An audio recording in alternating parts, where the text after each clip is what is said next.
Chapter 8 of Many Lives, Many Masters expands on one of the book's central spiritual ideas, the soul's preparation for another lifetime. Rather than focusing on memories from a specific past life, this chapter explores what Catherine describes during hypnosis as the period between incarnations and the reason souls choose to return to Earth. These ideas are presented as Catherine's experiences and Dr. Weiss's observations, and they reflect the book's spiritual perspective rather than established scientific conclusions. Preparing for another life. During one of Catherine's hypnosis sessions, she describes the soul existing in a peaceful spiritual realm after physical death. According to her account, this is not a place of fear or punishment but one of rest, healing, and reflection. She explains that after leaving the body, the soul is no longer limited by physical pain, anxiety, or earthly concerns. Instead, it experiences clarity and peace, allowing it to understand the events of the life that has just ended from a broader perspective. Rather than immediately returning to another body, the soul spends time reviewing its experiences and preparing for future growth. Looking back on a lifetime. One of the chapter's most important themes is the idea of a life review. According to Catherine's descriptions, every soul carefully reflects on the previous lifetime. This review is not portrayed as a judgment imposed by a higher authority. Instead, it is presented as an opportunity for self-understanding. The soul considers questions such as: which lessons were learned? Where was love expressed? Which fears remained unresolved? Which opportunities for compassion or forgiveness were missed? How did relationships contribute to growth? The emphasis is on learning rather than blame. Mistakes are viewed as opportunities for wisdom rather than reasons for punishment. Guidance from the Masters. Throughout this process, Catherine says souls receive guidance from highly evolved spiritual beings called the Masters. The Masters are described as compassionate teachers rather than judges. They help souls understand the meaning behind life's experiences and encourage continued spiritual development. According to the chapter, the Masters never force decisions. Instead, they offer wisdom while respecting the soul's freedom to choose its own path. Their guidance reminds souls that every lifetime contributes to long-term spiritual growth. Choosing to return. The central idea of Chapter 8 is that, according to Catherine's experiences, souls choose to return to Earth. Instead of being sent back against their will, they willingly accept another lifetime because they recognize there are still important lessons to learn. The chapter suggests that every new life offers fresh opportunities to develop qualities such as love, compassion, patience, forgiveness, courage, humility, understanding. Even difficult circumstances are described as meaningful because they provide opportunities for growth. Planning future experiences. Catherine explains that before returning to Earth, souls consider the experiences that will help them continue evolving. Some lives may include comfort and happiness.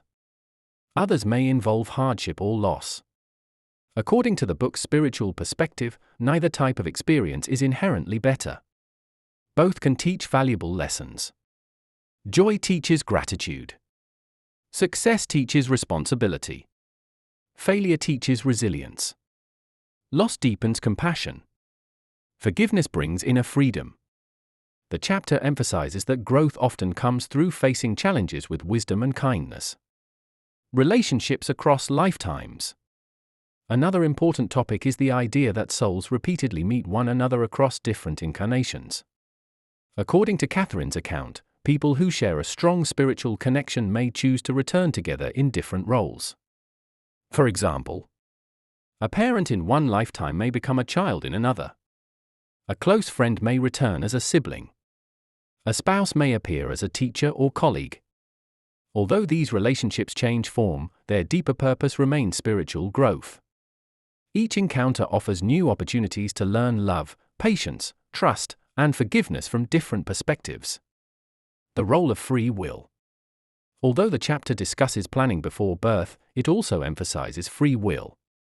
The book suggests that while certain lessons or opportunities may be chosen beforehand, people still decide how they respond to life circumstances. Individuals may learn lessons quickly, delay growth through fear, Repeat familiar mistakes. Choose compassion instead of anger. Choose forgiveness instead of resentment. In this way, destiny and personal choice work together. The meaning of difficult experiences. One of the chapter's strongest messages is that painful experiences are not necessarily meaningless. The masters explain that suffering should not automatically be interpreted as punishment. Instead, hardship may become a powerful teacher.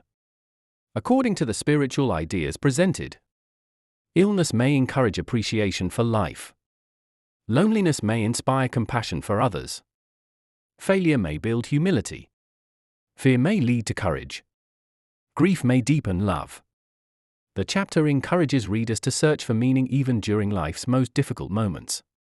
Catherine's continued healing. While these spiritual discussions continue, Catherine's emotional health keeps improving. When she first met Dr. Weiss, she struggled with severe anxiety, panic attacks, nightmares, and many irrational fears. As therapy progresses, her panic attacks become less frequent. Her fears begin to fade. She sleeps better. She feels calmer. Her confidence increases. Her relationships improve. Whether these changes result from literal past life memories, symbolic psychological processes, or another explanation, Dr. Weiss cannot ignore the fact that Catherine is recovering. Dr. Weiss's inner transformation. This chapter is also about Dr. Weiss himself. As a psychiatrist trained in scientific medicine, he originally viewed hypnosis simply as another therapeutic technique. However, Catherine's experiences challenge many of his assumptions. He begins asking difficult questions. Can consciousness exist beyond the brain? Why are Catherine's improvements so dramatic? Are there aspects of memory and healing that science has not yet explained? Although he does not abandon scientific thinking, he becomes more willing to explore possibilities he once rejected. His journey becomes one of curiosity rather than certainty. Love as the highest lesson. The masters repeatedly return to one central message. Love is the greatest lesson the soul can learn. According to the chapter, material success, fame, and possessions eventually fade, but qualities such as kindness, compassion, forgiveness, generosity, and unconditional love continue to shape the soul. The masters encourage people to focus less on external achievements and more on becoming better human beings. Living with purpose. By the end of the chapter, Dr. Weiss realizes that Catherine's sessions have changed both patient and therapist. Catherine experiences emotional healing. Dr. Weiss experiences intellectual and spiritual transformation. Although he remains cautious and avoids claiming absolute proof, he acknowledges that these experiences have expanded his understanding of healing and human consciousness. The chapter leaves readers with the idea that life may have a deeper purpose than simply pursuing comfort or success. According to the book's perspective, every experience, pleasant or painful, can contribute to the soul's growth when approached with love, patience, and wisdom. Key takeaways. Chapter 8 centers on the idea that souls prepare for future lives after a period of rest and reflection.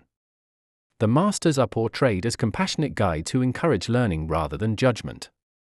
The Soul's Life Review emphasizes growth, self-understanding, and responsibility. Relationships are presented as opportunities for spiritual learning that may continue across multiple lifetimes. Free will remains important even if some life experiences are believed to be chosen beforehand. Catherine's psychological condition continues to improve significantly through therapy.